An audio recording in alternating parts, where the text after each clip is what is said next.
Namaskar. Today we are here to discuss about enzyme regulation. So we will be knowing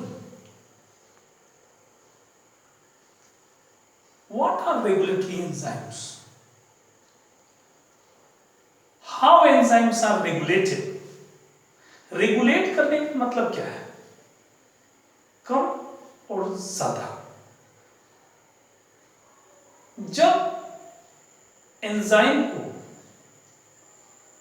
काम करने की कोई जरूरत नहीं है, जब हमारे पास काफी प्रोडक्ट ऑलरेडी है, तो एंजाइम की कोई आवश्यकता नहीं है एंजाइम की एक्टिविटी की, क्योंकि वह क्या होगा, रिसोर्स का सही इस्तेमाल नहीं होगा शरीर में अथवा प्लांट्स में।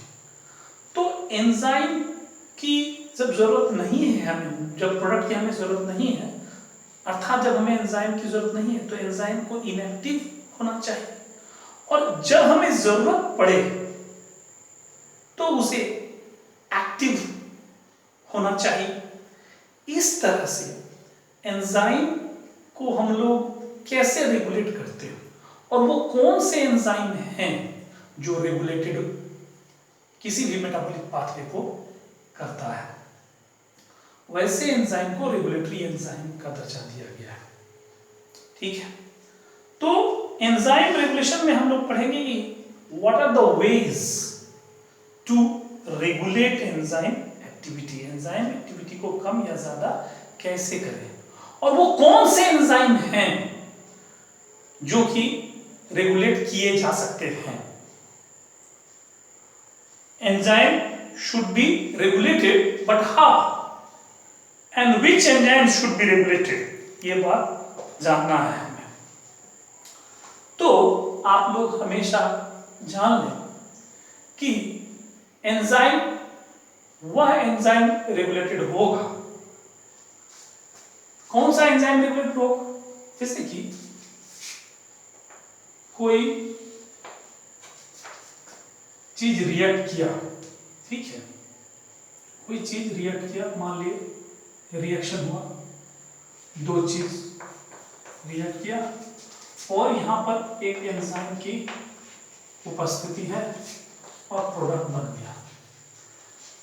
ठीक है, कोई प्रोडक्ट बना। अब मेरे पास ऑलरेडी प्रोडक्ट है, तो हमें क्या जरूरी है, इस एंजाइम को एक्टिव रखने की कोई जरूरत नहीं, इसकी एक्टिविटी एक्टिव होने की कोई जरूरत नहीं, क्योंकि हमारा ए और बी क्या होगा, फिजूल प्रोडक्ट बनाएगा, क्योंकि हमारे पास ऑलरेडी प्रोडक्ट है।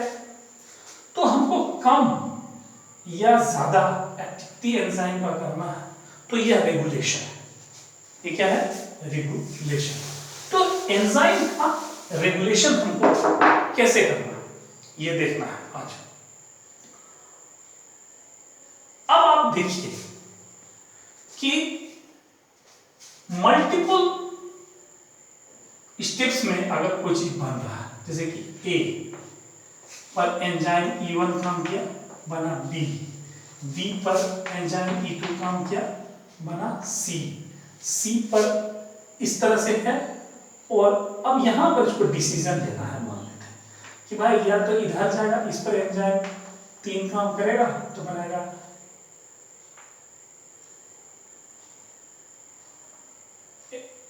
X, और फिर इस पर E4 काम किया तो बनाएगा Y, और इस पर E5 काम किया तो बनाएगा Z। और दूसरा रास्ता ये है कि यदि इस पर E6 काम कर, E5 के बाद E6 काम कर गया तो ये क्या बना देगा, से K, और अगर E7 काम कर गया तो बना देगा, लेकर सपोज L, और E8 काम कर गया तो मान लीजिए एंजाइम नंबर 8, तो ये बना देगा M। ठीक है, देख लीजिए। तो सबसे पहला इंपॉर्टेंट बात है कि जो कौन एंजाइम रेगुलेटेड होते हैं, वह एंजाइम जो कि वह स्टेप जो कि इरिवर्सिबल है, जिसमें कि डेल्टा जी का मान, क्योंकि देखिए हमको ये मान लेते हैं कि ए से हमको जेड बनाना है, तो हमको ये रास्ता, ये चीज इधर से चलना पड़ेगा, इधर वाले एंजाइम की कोई जरूरत नहीं है, इसको तो बंद होना चाहिए, इसको बंद होना चाहिए कि नहीं, हमको ये रास्ते से गुजरना है, ठीक है। तो इसका मतलब क्या है कि ये सब एंजाइम की एक्टिविटी बंद होनी चाहिए, होनी चाहिए कि नहीं। तो पहला इंपॉर्टेंट बात है कि कोई भी एंजाइम या कोई भी स्टेप तब और तभी रेगुलेटेड होगा जबकि डेल्टा जी का मान निगेटिव होगा। डेल्टा जी का मान निगेटिव होगा मतलब वह हाईली स्पॉन्टेनियस होगा, स्पॉन्टेनियस होगा, और वह पीछे लौट करके आने की बात नहीं करता। क्या बोल रहा है? इरिवर्सिबल जो इरिवर्सिबल, क्योंकि ऑलरेडी बहुत ज्यादा ऊर्जा खर्च कर चुके हैं आगे जाने में, पीछे जाने में ये स्पॉन्टेनियस है, डेल्टा जी निगेटिव है, और अगर इसको उल्टाएंगे बैक ले जाएंगे तो कितना एनर्जी लगेगा। इसीलिए वैसे रिएक्शंस जो कि इरिवर्सिबल हैं और जिसका डेल्टा जी का मान निगेटिव है, उस वह जो है क्या होगा, रेगुलेट कर सकते हैं हम लोग। दूसरा, कैसे रिएक्शंस को हम लोग रेगुलेट कर सकते हैं, वह है कि बहुत सारे स्टेप में है, लेकिन जो कमिटेड स्टेप है, द मोस्ट कमिटेड स्टेप पहला है कि जिसमें डेल्टा जी का मान निगेटिव हो, उसको हम लोग रेगुलेट कर सकते हैं, क्योंकि वह जो है हमारा ओवरऑल वह स्टेप जो है डेल्टा जी का मान बहुत निगेटिव होगा, स्पॉन्टेनियस है, उसको पीछे लौटाना बहुत मुश्किल है। इसका मतलब वह स्टेप जो है रेगुलेट करने योग्य है। दूसरा वो है कि the most committed step, the committed steps. The committed step क्या आ गया, जैसे कि देखिए ये हमको अगर Z बहुत ज्यादा बन रहा है, बहुत ज्यादा Z बनेगा तो ये क्या करेगा, इसको ला करके इसको ब्लॉक कर देगा। बोले भाई इतना ज्यादा Z बन रहा है, एनर्जी क्यों बर्बाद करें, इतना ज्यादा Z बन रहा है तो एनर्जी क्यों बर्बाद करना है, जब Z है ही हमारे पास उचित मात्रा में, तो ये एंजाइम को ही बंद कर दो। ये कमिटेड स्टेप है, क्योंकि यहां से ये डिसीजन ले सकता है इधर जाना अथवा इधर जाना, तो इसी को क्यों ना करके ब्लॉक करके इसी को कहते हैं फीडबैक इनहिबिशन। फीडबैक इनहिबिशन और तब ये इधर जाना शुरू करेगा।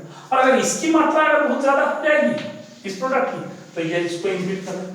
इसका मतलब ये स्टेप और ये स्टेप जो है वह क्या है, कमिटेड स्टेप है। ये निर्धारित करेगा, कमिटेड स्टेप है, और यह निर्धारित करेगा कि इधर जाना है कि इधर जाना है। तो इसका मतलब जो द मोस्ट कमिटेड स्टेप होता है, जो कि मोस्ट कमिटेड स्टेप में वहां से डिसीजन बनता है कि किधर जाना है किधर नहीं जाना है, क्या बनाना नहीं बनाना, तो उसको हम लोग क्या कर सकते हैं, रेगुलेट कर सकते हैं। उस स्टेप पर जो एंजाइम लगा हुआ है उसका रेगुलेशन किया जा सकता है। और तीसरा जो स्टेप होता है वो rate determining step. Rate determining step, बहुत सारा स्टेप अगर है, और जो सबसे स्लोएस्ट स्टेप है, सबसे स्लोएस्ट स्टेप है वह जो है रेट डिटरमाइनिंग स्टेप होता है। रेट डिटरमाइनिंग स्टेप और सबसे स्लोएस्ट स्टेप होता है, और उस स्टेप पर जो एंजाइम लगा रहेगा उसका हम लोग क्या कर सकते हैं, रेगुलेशन कर सकते हैं। मतलब एक्टिविटी, उसकी एक्टिविटी नहीं चाहिए मुझे, क्योंकि मेरे पास ऑलरेडी है प्रोडक्ट, तो हमको उसको रेगुलेट करना होगा ना। क्यों फिजूल में एनर्जी खर्चा करना, रिसोर्स बर्बाद होगी शरीर की, अथवा प्लांट में भी बहुत कुछ बन रहा है, तो क्यों बनाएंगे अगर हमारे पास ऑलरेडी घर में रिसोर्स की बर्बादी की। रिसोर्स की बर्बादी को रोकने के लिए ही सेल में अथवा प्लांट सेल और एनिमल सेल किसी में रिसोर्स की बर्बादी को बचने के लिए हम लोग एंजाइम को रेगुलेट करते हैं। भाई तुमको प्रोडक्ट अभी क्यों बनाना है, मेरे पास ऑलरेडी प्रोडक्ट है, तो तुम अभी इनएक्टिव स्टेट में रहो। जब हमारे पास शरीर में अथवा प्लांट में एक पर्टिकुलर प्रोडक्ट नहीं रहेगा तब तो आना, एक्टिव हो जाना और काम करना। तो इसका मतलब रेगुलेट करना है, लेकिन रेगुलेट करना है 3 स्टेप पर। एक तो जो मोस्ट कम्युनिकेटेड स्टेप है वो उस स्टेप पर जो एंजाइम है वो रेगुलेट होगा, या तो सबसे स्लोएस्ट स्टेप है जो कि पूरे एंजाइमेटिक जो रिएक्शंस है उसका रेट को निर्धारित करने वाला जो स्टेप होगा सबसे स्लोएस्ट वाला वो, और सबसे प्रथम वाला हम बताए थे जिसमें कि डेल्टा जी का मान निगेटिव है, बहुत ही स्पॉन्टेनियस है, वो पीछे लौट करके नहीं जा सकता है, तो वो बी स्टेप पर जो एंजाइम है उसको भी रेगुलेशन किया जा सकता है। अब आ जाइए कि 3 तरह से हम लोग रेगुलेशन कर सकते हैं। देखिए रेगुलेशन कितने तरह से कर सकते हैं एंजाइम का? 3 तरह से। कौन कौन? नंबर 1 है एलोस्टेरिक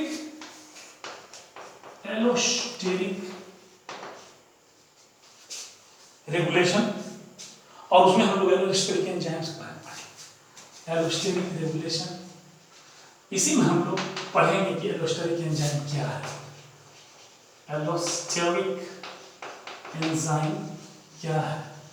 इसमें हम लोग पढ़ेंगे कि एलोस्टेरिक रेगुलेशन कैसे होता है, एलोस्टेरिक एंजाइम क्या है।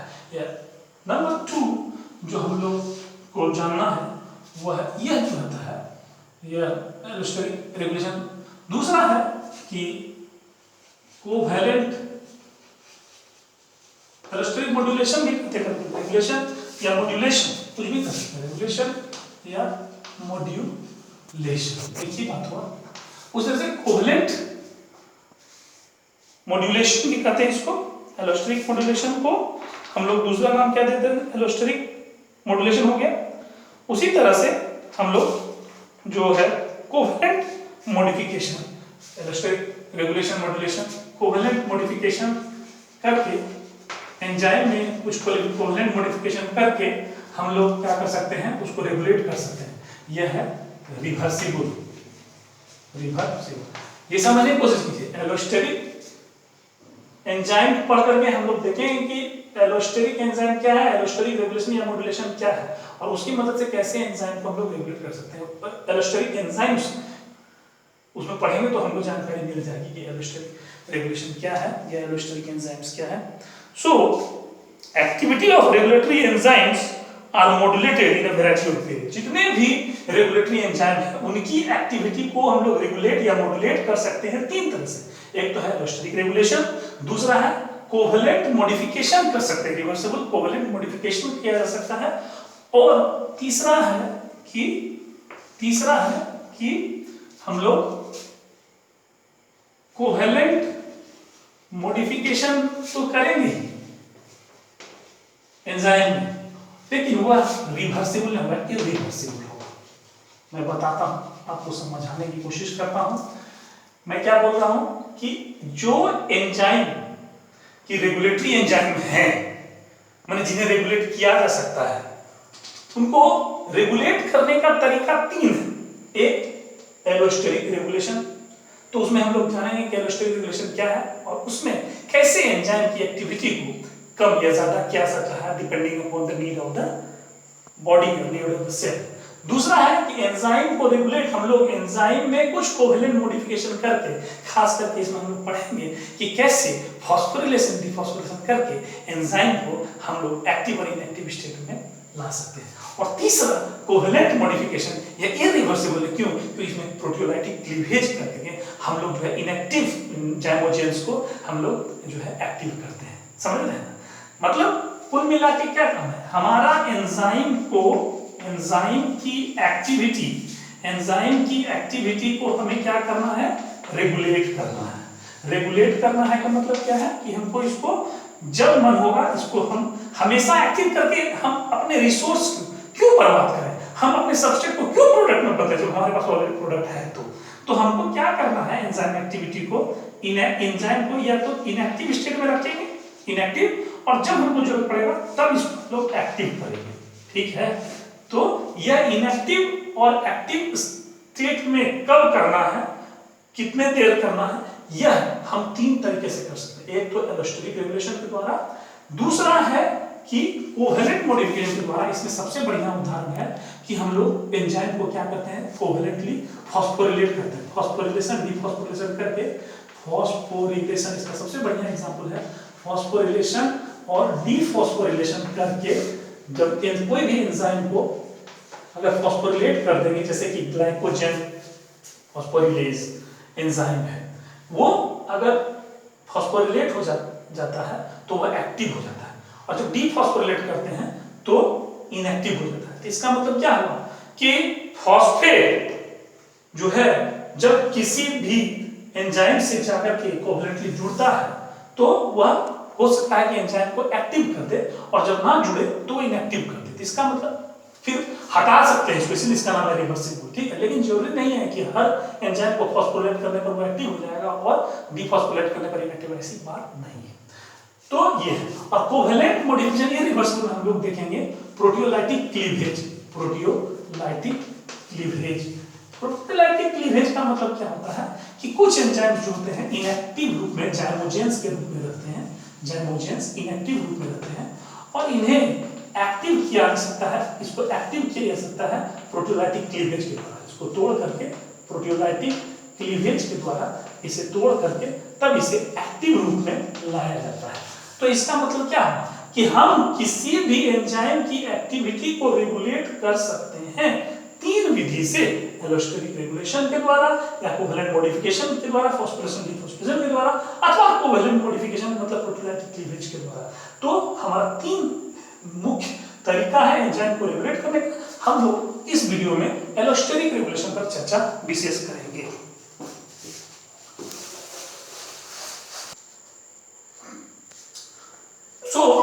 हम लोग ये पढ़ रहे थे कि एलोस्टेरिक एंजाइम क्या है और एलोस्टेरिक रेगुलेशन कैसे किया जाता है रेगुलेटरी एंजाइम्स। ये बहुत ही इंपॉर्टेंट बात है और इसको हम लोग समझने का कोशिश करेंगे। तो एलोस्टेरिक का मतलब समझिए। एलोस में होता है डिफरेंट, स्टेरिक का मतलब होता है साइट या शेप। एलोस्टेरिक, देखिए एलोस्टेरिक एंजाइम्स की विशेषता होती है कि मल्टीपल सब यूनिट्स के बने होते हैं।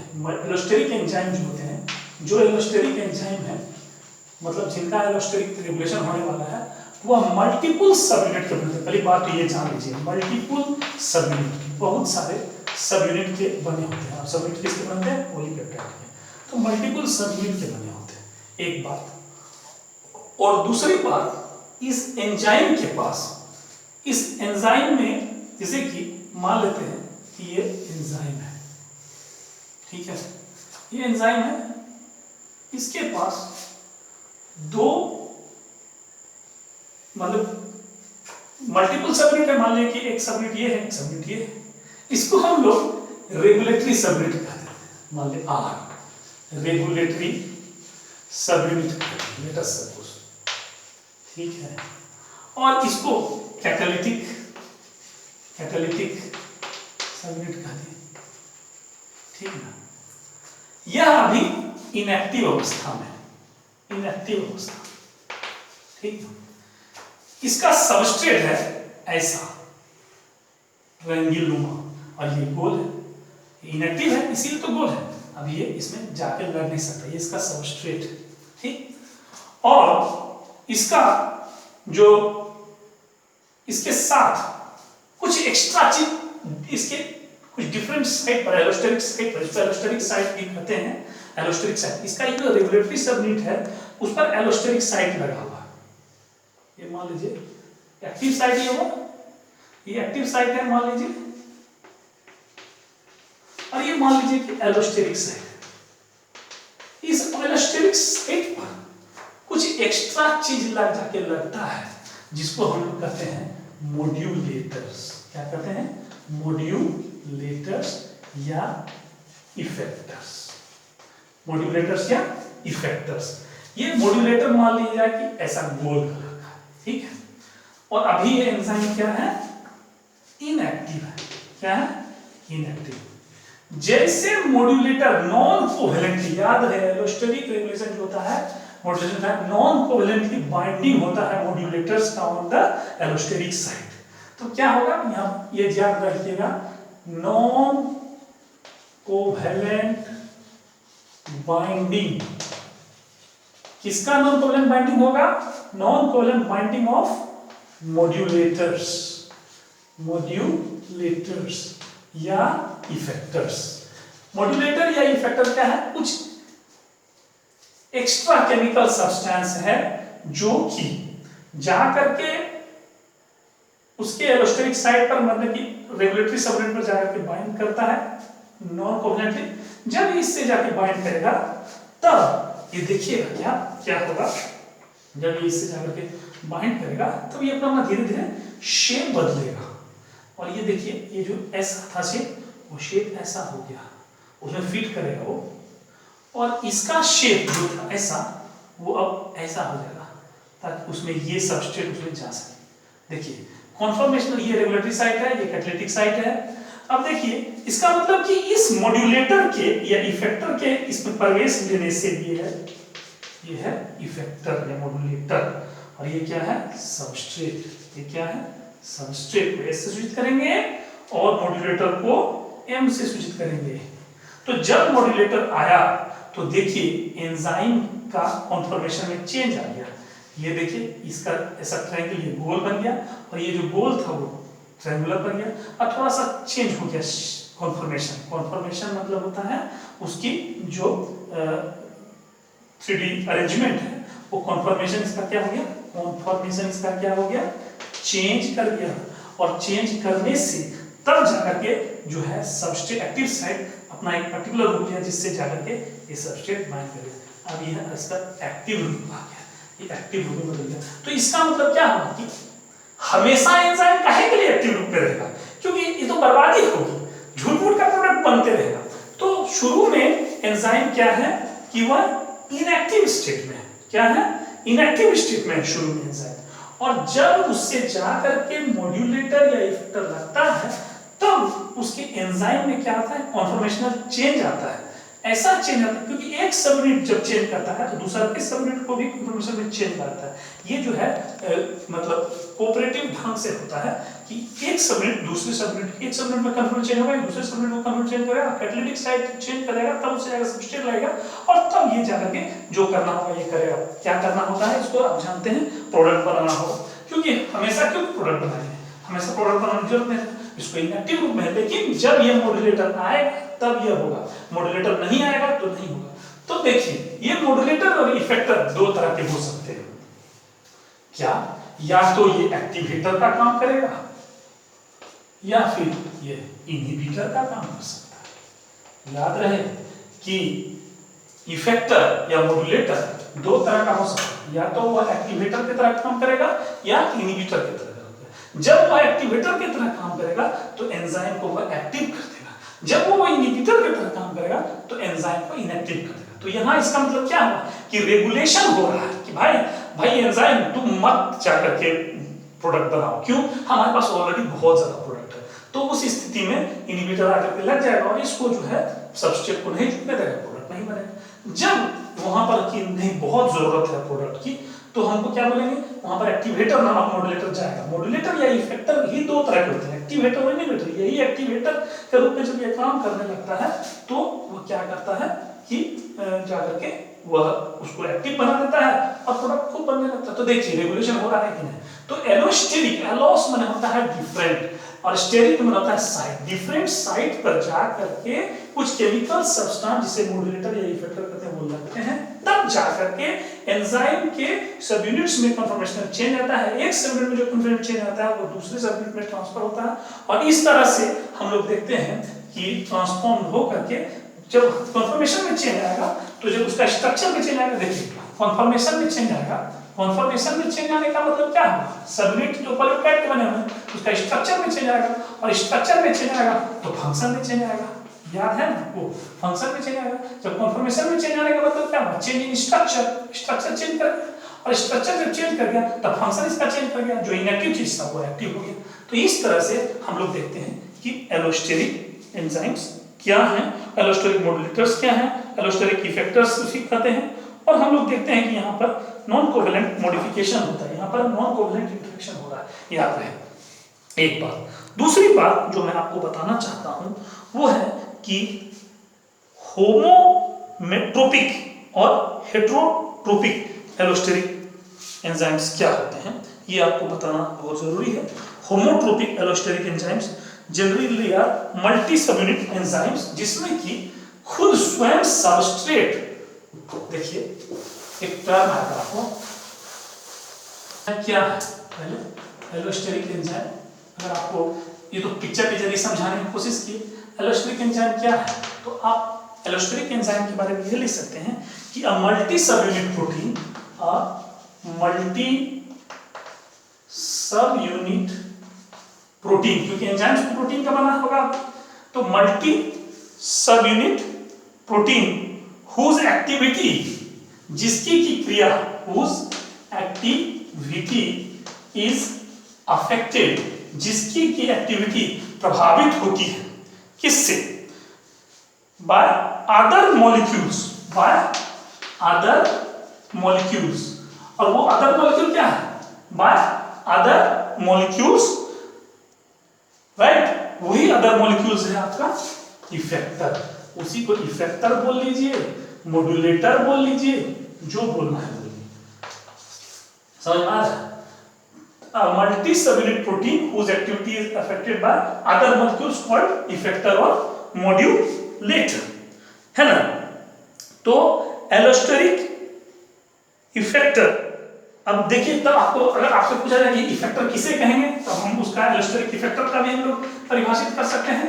एलोस्टेरिक इफेक्टर किसे कहेंगे, एलोस्टेरिक इफेक्टर किसे कहेंगे, तो सीधे बोलेंगे कि they are the molecules that bind to enzyme and alter the conformation। ये क्या करते हैं, they are the molecules, वैसे molecule, they are the molecules that binds to the enzyme, और जैसे bind करेगा वो enzyme को, तो enzyme का क्या कर alter कर देगा, क्या change कर देगा, conformation, they bind to the enzyme and alters the conformation of the enzyme, और conformation change हो गया तो function, and hence the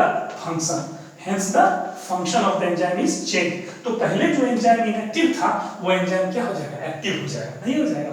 तो ये हुआ एलोस्टेरिक इफेक्टर का।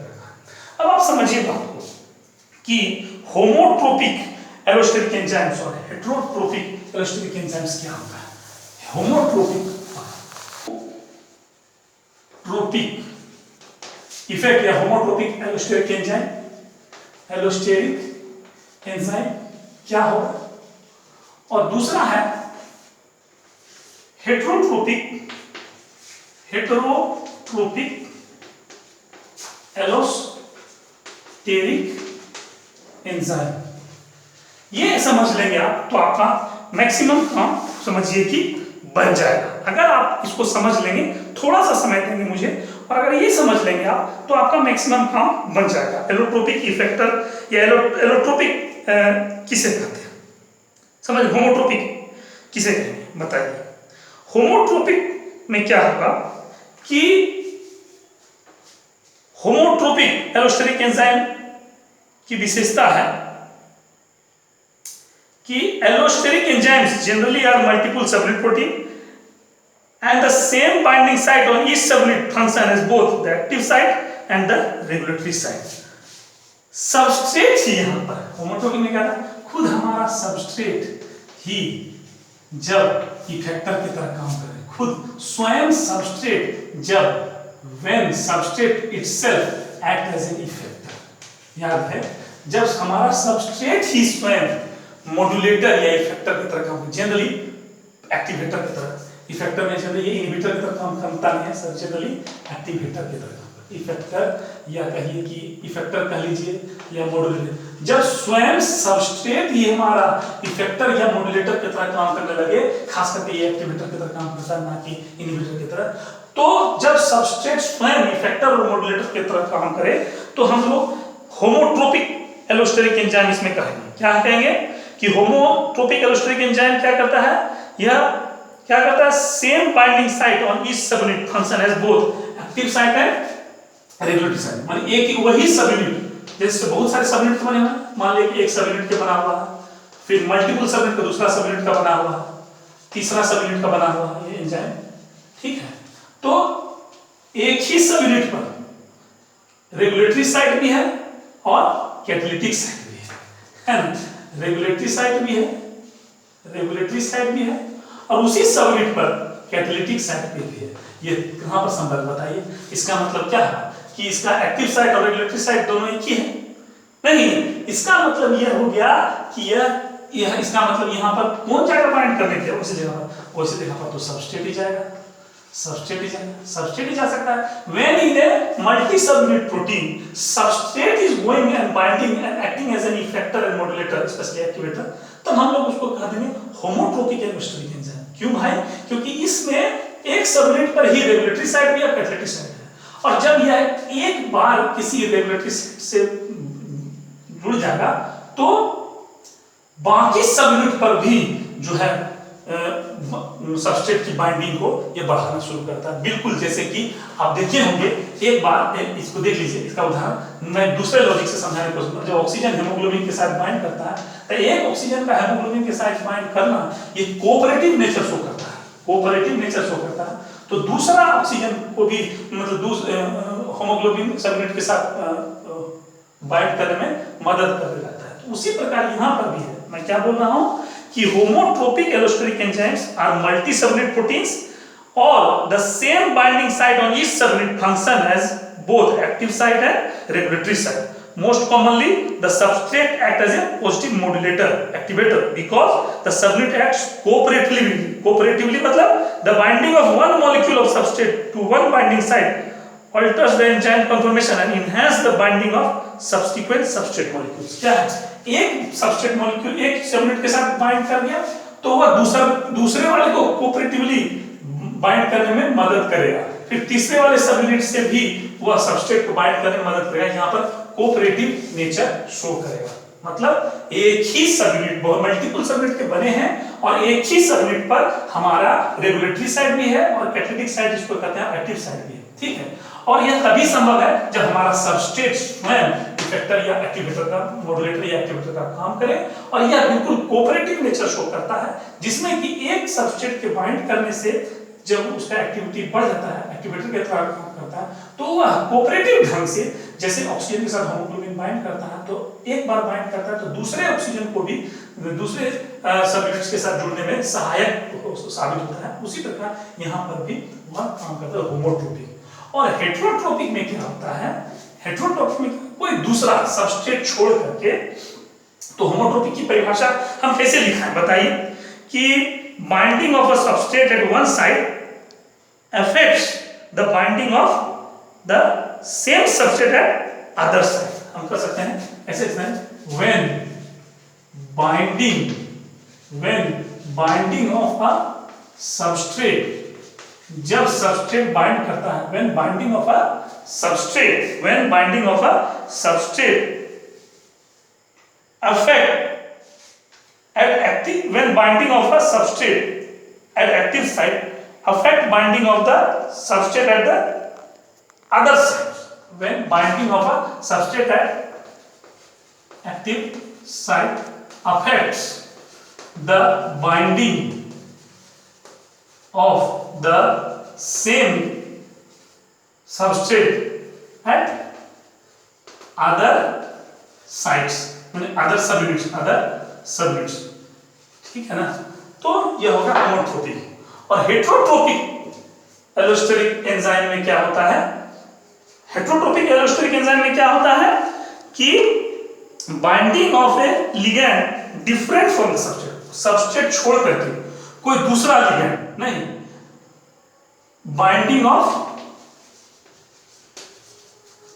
अदर मॉलिक्यूल्स या बाइंडिंग ऑफ अदर मॉलिक्यूल्स या अदर लिगैंड कैसे, अदर मॉलिक्यूल्स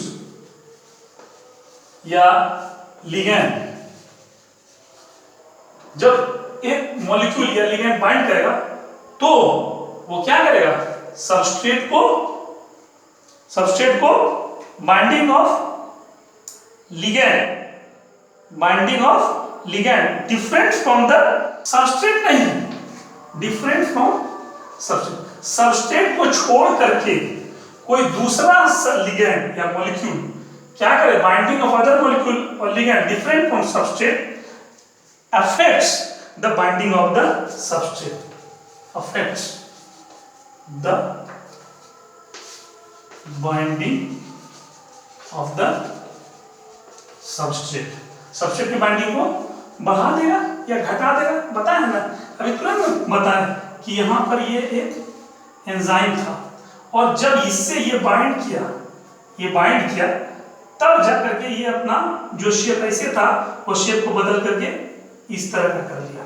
तो इसका मतलब क्या है कि binding of ligand different from substrate, substrate से छोड़ के कोई दूसरा है, सबस्ट्रेट नहीं, यहाँ क्या है कोई लिगैंड है, लिगैंड माने कोई दूसरा मॉलिक्यूल, अदर मॉलिक्यूल, लिगैंड या इसी को हम लोग कहते हैं अदर मॉलिक्यूल, जो इफेक्टर की तरह काम कर रहा है, कोई अदर मॉलिक्यूल जो इफेक्टर की तरह काम कर रहा है वह जाकर के रेगुलेटरी साइड से बाइंड करेगा और तब जाकर के यह क्या करेगा, सबस्ट्रेट की बाइंडिंग में सहायक होगा, सबस्ट्रेट की बाइंडिंग में सहायक। तो इसीलिए binding of other molecules ligand different from substrate, substrate को छोड़, ये सबस्ट्रेट नहीं है, सबस्ट्रेट को छोड़ के कोई दूसरा लिगैंड है और वो दूसरा लिगैंड के बाइंड करने से क्या हुआ है, सबस्ट्रेट बाइंडिंग प्रभावित हो रहा है। कैसे? By changing the conformation different from the primary ligand affect the enzyme, affect the enzyme by altering its conformation, binding of the substrate by altering its conformation, by altering its conformation। देख conformation इसका पहले कैसा था, इसका conformation पहले ऐसा था, इसका conformation पहले ऐसा था और ऐसा था, ठीक है, ठीक है। जब ये लिगेंड गया और ये सबस्ट्रेट ऐसा था, जब ये लिगेंड गया, कोई दूसरा मॉलिक्यूल गया, इफेक्टर गया, तब जाकर के इन्होंने अपना शेप बदलने का कोशिश किया और शेप बदल करके ऐसा शेप बदला कि सबस्ट्रेट को बाइंडिंग करने में सहूलियत हो गया, क्योंकि एंजाइम की कॉन्फॉर्मेशन में वो क्या कर दिया, चेंज ला दिया। देखिए एंजाइम कॉन्फॉर्मेशन चेंज ला दिया, ये लिगेंड, ये मान लीजिए लिगेंड है या कोई मॉलिक्यूल है, इफेक्टर है, तो क्या हो गया, अब जाकर के आराम से सबस्ट्रेट बाइंड करेगा और क्या करेगा, कॉन्फॉर्मेशन चेंज कर देगा। तो यह हुआ हेटेरोट्रोपिक। होमोट्रोपिक में स्वयं सबस्ट्रेट काम करता है इफेक्टर मॉलिक्यूल का, हेटेरोट्रोपिक में कोई दूसरा मॉलिक्यूल जो है कहीं दूसरे जगह दूसरे सबयूनिट को बाइंड करके अल्टर करता है कॉन्फॉर्मेशन को और तब जाकर सबस्ट्रेट को बाइंड करके मदद करता है और एक्टिविटी को बढ़ाता है। तो इसे हम लोग कहते हैं हेटेरोट्रोपिक एलोस्टेरिक एंजाइम्स। क्या कहते हैं, हेटेरोट्रोपिक एलोस्टेरिक एंजाइम्स। अब हम आपको एक ग्राफ के जरिए ये समझाने की कोशिश करें कि एलोस्टेरिक एंजाइम, एक बात इंपॉर्टेंट है, बहुत इंपॉर्टेंट याद रखिएगा, एलोस्टेरिक एंजाइम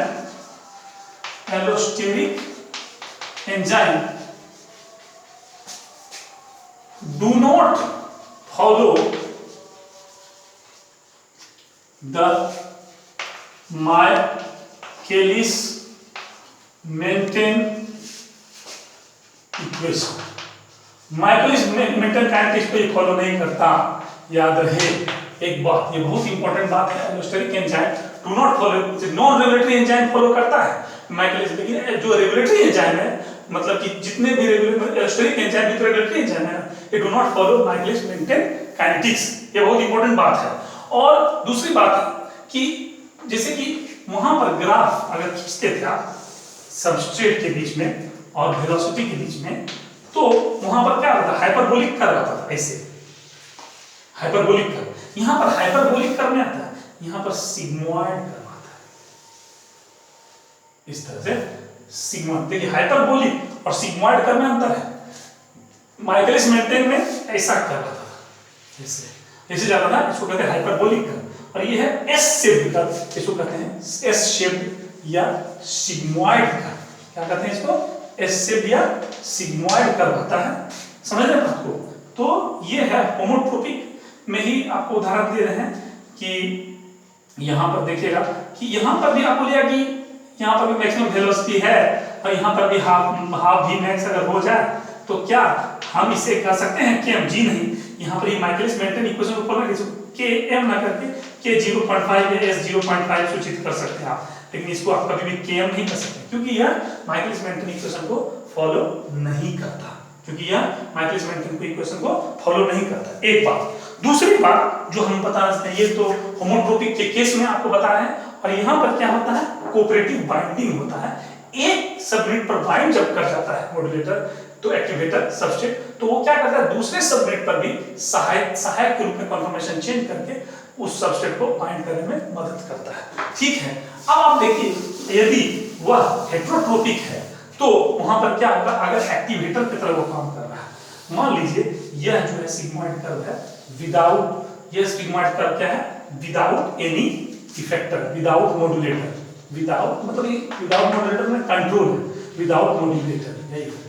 अब यहाँ पर अगर आप क्या देखते हैं कि यह अगर यहाँ पर आ गया यहाँ पर इस तरह से, और यहाँ पर आ गया इस तरह से, ऐसे देखिए आप इंपॉर्टेंट, यहाँ पर क्या है, यहाँ पर पॉजिटिव एक्टिवेटर लगेगा तो ऐसा हो जाएगा, थोड़ा सा हाइपरबोलिक लेने का कोशिश किया, और ये देखिए ये सिग्मॉइडल और हो गया एक तरह से, तो यहाँ पर निगेटिव अगर है, निगेटिव इफेक्टर है, मतलब इनहिबिटर है, इनहिबिटर की तरह काम, अगर मॉड्यूलेटर इनहिबिटर, यहाँ पर यदि मॉड्यूलेटर इनहिबिटर का काम करेगा तो ऐसा हो जाएगा, और अगर एक्टिवेटर का काम करेगा मॉड्यूलेटर प्लस, मतलब एक्टिव मॉड्यूलेटर यदि एक्टिवेटर का काम करेगा तो देखिए यहाँ पर क्या हो गया कि बिना Vmax प्रभावित नहीं हुआ है। देखिए इसके लिए जो है सबस्ट्रेट कंसंट्रेशन बढ़ गया है, देखिए यहाँ पर सबस्ट्रेट कम है और थोड़ा बढ़ गया, H डबल डैश थोड़ा और बढ़ गया, तो इनहिबिटर डालने से अब वही Vmax प्राप्त करते हैं आप, लेकिन ज्यादा सबस्ट्रेट देना पड़ता है, लेकिन इसको माइकलिस मेंटन नहीं है। ये बात जानना बहुत जरूरी था। और एक बात जो हम छूट गया बोलना कि इसके अलावा जो हम लोग, इसका मतलब क्या हुआ कि यह allosteric enzyme do not follow Michaelis Menten kinetics, क्योंकि यहाँ पर हाइपरबोलिक कर्व आ रहा है, सिग्मॉइडल कर्व होता है।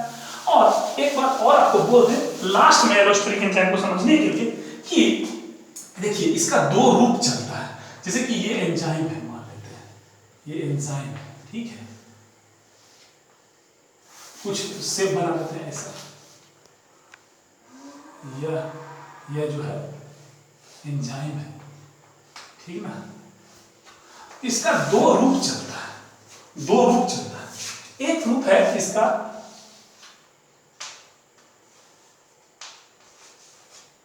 एक रूप है इसका ऐसा, नहीं सॉरी अच्छे से फोटो बना देते हैं। एक रूप है इसका ऐसा, है ना, देखिए इसका दो रूप है, एक बार में तो ऐसा शेप ले लेता है और एक बार में ऐसा शेप ले लेता है, ठीक है। तो एक को कहते हैं आर रिलैक्स स्टेट, ये है R relaxed, R for relaxed, R for, और ये है टी, टी फॉर, टी का मतलब क्या होता है, टाइट, टी का मतलब क्या हुआ, टाइट या टेंस्ड, जो भी टाइट हो। अब आप देखिए, अब एक बात समझिए कि जब आर फॉर्म और टी फॉर्म, ठीक है ना, टाइट का मतलब टी फॉर्म, अब जब इससे आ करके, जब इससे, ये अभी इनएक्टिव है, टी फॉर्म क्या है, इनएक्टिव, और आर फॉर्म क्या है, एक्टिव होगा, एक्टिव होगा व्यवहार। कैसे, जब इस पर जाकर टी फॉर्म से कोई मॉड्यूलेटर, इसे भी समझा, दो तरीका समझाने का, कोई मॉड्यूलेटर खास करके मान लिया अभी एक्टिवेटर का काम कर रहा है, मॉड्यूलेटर अथवा इफेक्टर को कहते हैं, यही है हमारा। ये जब जाएगा और इससे लगेगा, जैसे इससे लगेगा तो वह क्या करेगा, इसको इसके कॉन्फर्मेशन में चेंज लाएगा, इससे जाकर जुड़ेगा इसके एलोस्टेरिक साइड पर, रेगुलेटरी साइड पर, इसके एलोस्टेरिक या रेगुलेटरी साइड पर, रेगुलेटरी साइड पर जब ये मॉड्यूलेटर जाएगा तब यह टी फॉर्म किस बदल जाएगा, आर फॉर्म में, और तब रिलैक्स हो जाएगा, तब जाकर के इससे कोई भी सबस्ट्रेट, मान लीजिए ये सबस्ट्रेट है, ये सबस्ट्रेट है, ये सबस्ट्रेट है ना, ये सबस्ट्रेट यहाँ जाकर के लग पाएगा, ये सबस्ट्रेट लग पाएगा। अगर ये नहीं बदलेगा तो सबस्ट्रेट उसका नहीं लग। इसीलिए जितना ज़्यादा सबस्ट्रेट को बढ़ाते जाते हैं, सबस्ट्रेट का मात्रा बढ़ाते जाइए तो आप देखिएगा क्या, सबस्ट्रेट का मात्रा बढ़ाते जाइए, सबस्ट्रेट का मात्रा बढ़ाते जाइए तो आपका क्या देखते हैं, वेलोसिटी भी जो है सबस्ट्रेट का मात्रा बढ़ाने से क्या होता है कि पाएंगे क्या कि इस तरह का ग्राफ सिग्मोइडल कर्व आता है, समझ रहे हैं। तो यहाँ पर हम लोग ये एक इंपॉर्टेंट पॉइंट नोट किए। क्या इंपॉर्टेंट पॉइंट नोट किए हैं कि हमारे पास T फॉर्म है और S फॉर्म है। क्या फॉर्म है? S फॉर्म है और T फॉर्म है। जब कम सबस्ट्रेट का कंसंट्रेशन रहेगा, देखिए यही है सिग्मोइडल कर्व, ऐसे, और दूसरा था ऐसे, और तीसरा था ऐसे। तो शुरू में जब सबस्ट्रेट का कंसंट्रेशन कम रहेगा तो शुरू में वो किस अवस्था में रहेगा, यहाँ पर किस अवस्था में रहेगा, वह T फॉर्म में रहेगा। और जैसे जैसे सबस्ट्रेट का मात्रा बढ़ाएंगे, जैसे जैसे सबस्ट्रेट का मात्रा बढ़ाएंगे, बढ़ाते जाएंगे तो यहाँ पर वो जाएगा, वह क्या आएगा, R फॉर्म में आएगा, नहीं R फॉर्म में आ जाएगा। R मतलब क्या होता है, उसका कंफर्मेशन धीरे धीरे चेंज करते जाएगा।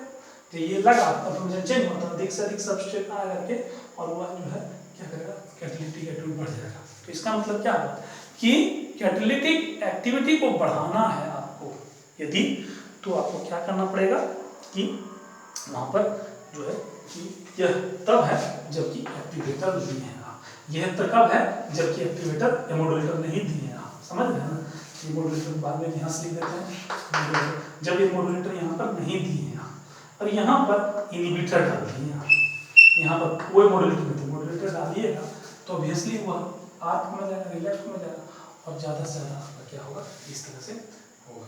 तो हम लोग यह देख रहे हैं, यह हेटेरोट्रोपिक के केस में। तो इस तरह से we have tried to finish what is allosteric enzyme and we will in the I can give one example as well, but probably we should give example of allosteric inhibitor in the